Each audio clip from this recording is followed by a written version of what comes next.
Welcome back to another episode of Top 5. In fact, this is the last episode of Season 1. I didn't even clock that. You're not clocking it. Today's topic is going to be Top 5 moments when we realized we were the problem.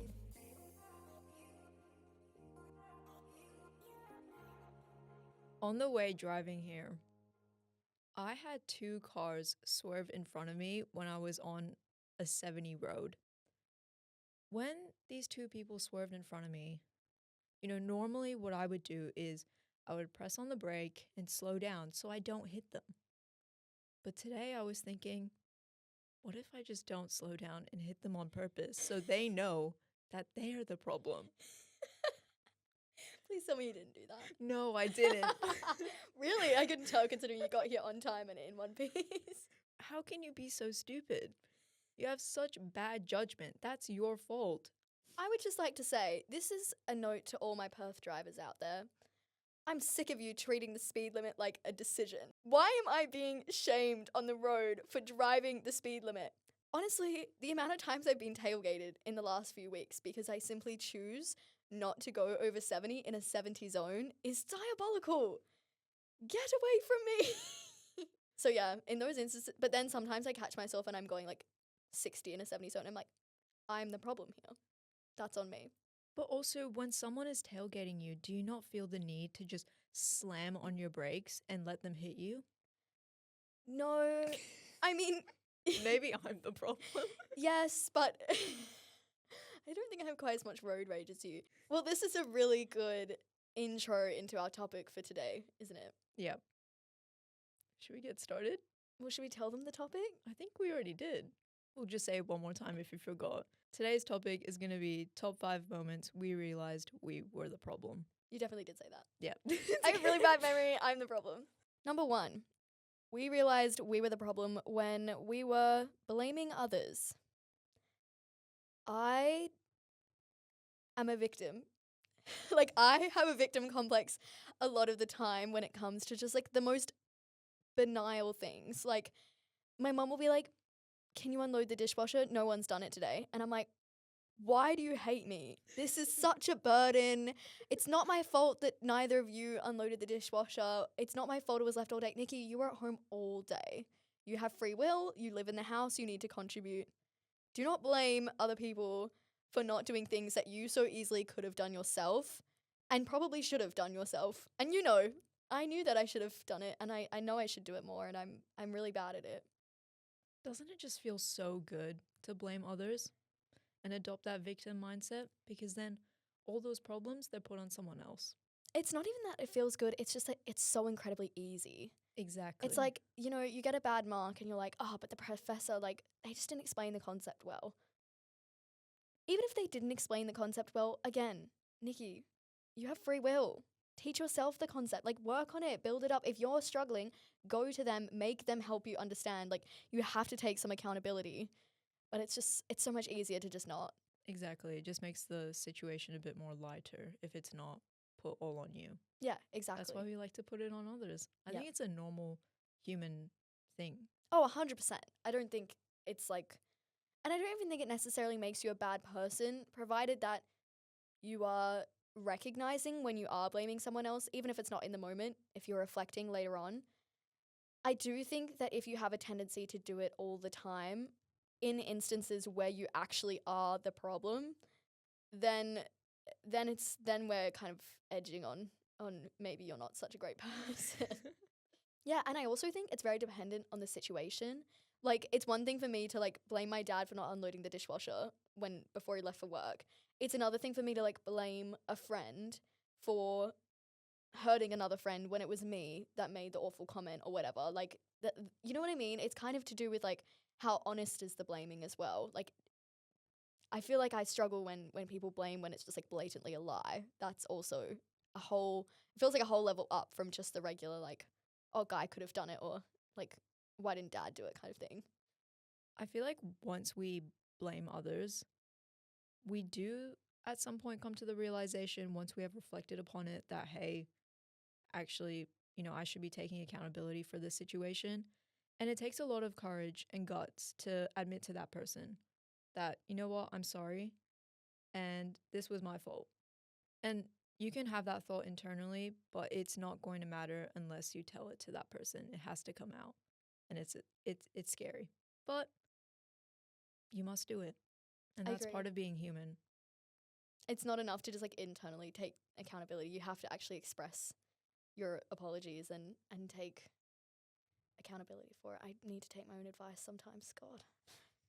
For number 2, we realized we were the problem when we weren't letting go.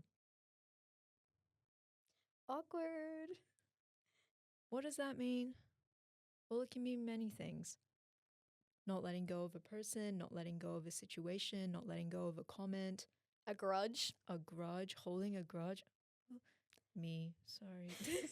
Tell us a little bit more about how much you hold grudges, Ava, because you mentioned this to me yesterday, and I'm curious to hear how you elaborate on what you mean when you say you hold a grudge. I'm a person who loves to forgive. However, it's so hard for me to forget. If a person does something to me and it hurts me, I will forgive them and I will move on, but that comment will always stay with me. I will never let it go. And if they continue to hurt me, I have a reason in the back of my mind why I should hold a grudge against them. They've done it before, they're going to do it again. And this cycle keeps on repeating. And I just envy them. Not envy, despise. No, not despise. Like resent. I think resent is probably. Yeah.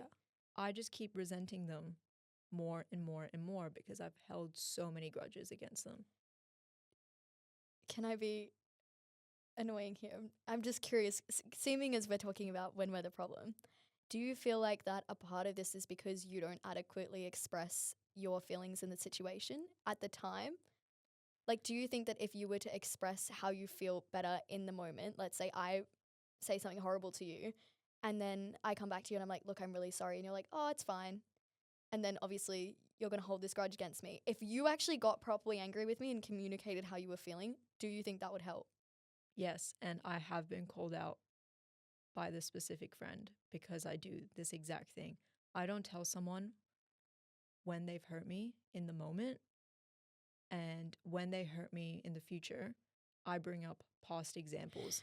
Yeah. I'm so sorry. I was one of those people. Now, because I've learned from this situation, I will now express my frustration or sadness to you in the moment.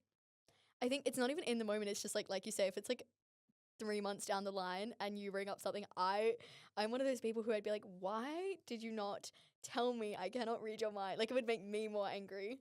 So I completely understand. I think it's very normal to have your viewpoint on someone be shaped by your previous experiences with them. I feel like when it comes to trust with me, I'm a similar kind of person in the sense of like, if my trust is like broken, I can move past it, but I'm not going to forget.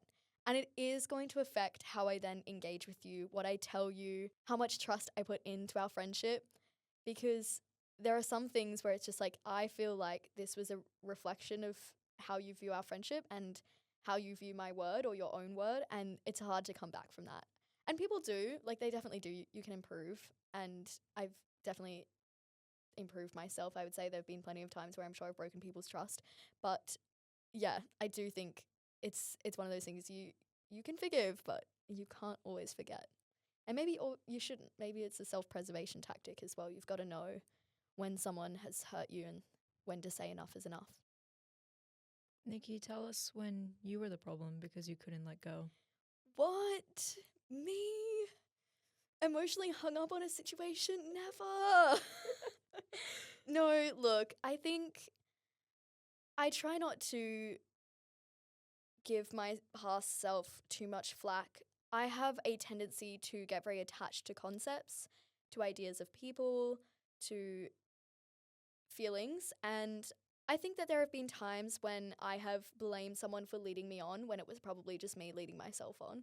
Like, I think I was just delusional. But it was so much easier to be like, they are hurting me, they are the problem, than to wake up and recognize that I was actually the one keeping myself trapped in that situation.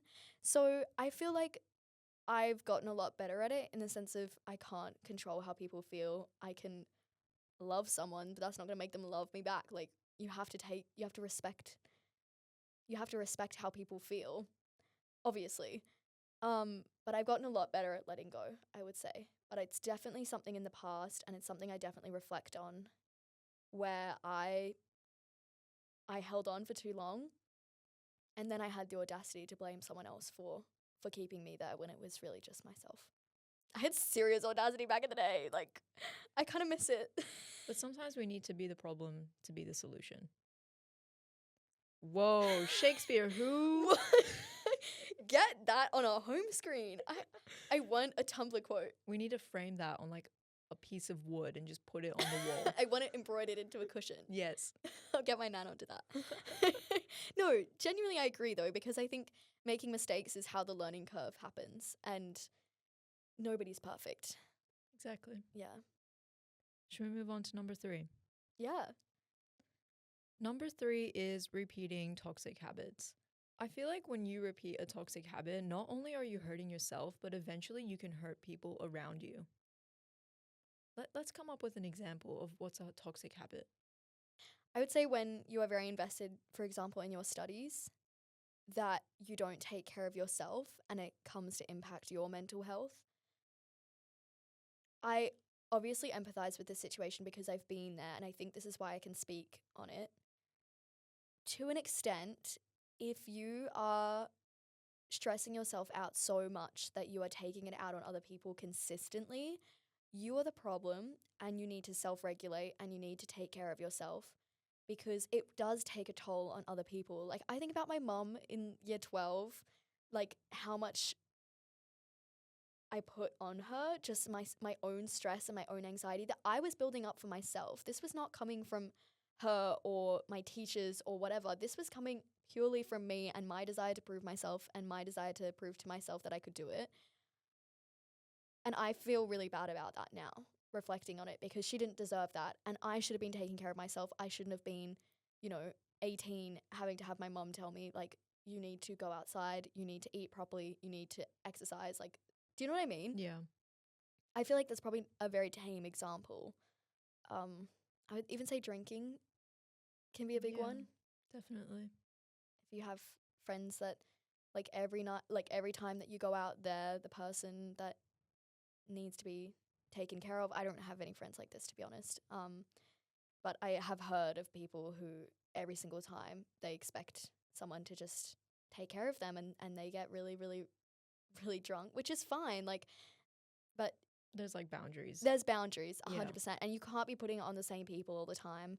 And you've got to take some responsibility for how much you're consuming and how much you're kind of aware of this situation around you. Which, like, sometimes people don't. Like, I do get it in the sense of, like, they don't ask you to help them, but most people who are good friends, like, if they see a friend that's had a lot to drink, will do something to take care of them. Yeah. So I think it's this also, like, people can become reliant on the care of others, in the same sense of, like, I became reliant on having someone remind me of the self-care things that I needed to do. Like, yeah.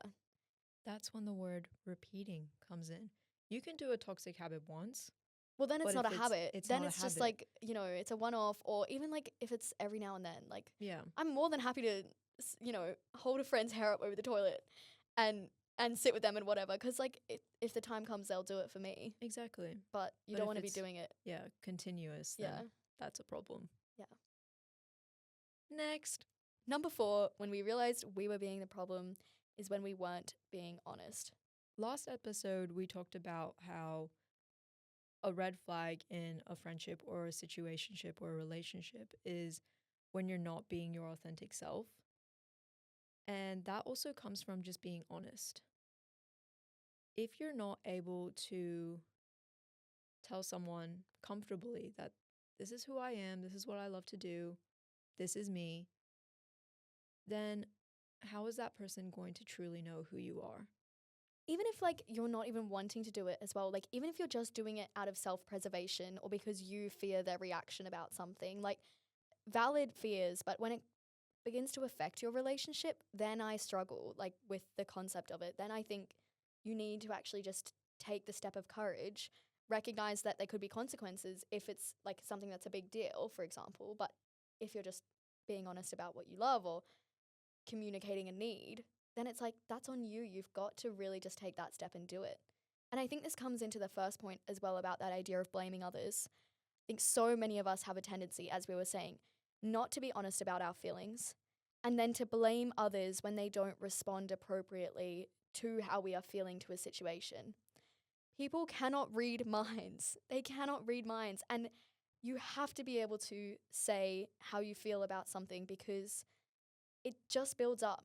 And just as we said in the red flags episode, like you can only hold on to something for so long before it's going to all come crashing down. And the facade will come crashing down, the lie will come crashing down. The earlier you can communicate it, the more likely the problem or the problem is to be solved or the truth is to come out and everything to be comfortable and good. The longer you leave it, the worse it's going to be. Number 5, when we realized we were the problem, is when we avoided feedback. And as humans, we don't like to be told when we are doing something wrong or if we are not doing something right.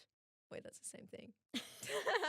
We don't like being criticized, and sometimes it can seem as an offense, as if someone is targeting you. And it depends on which environment you're in. Maybe it's a friend criticizing the way you've treated them, or maybe you're in a workplace and someone is saying, hey, that wasn't right. This is how you can fix it.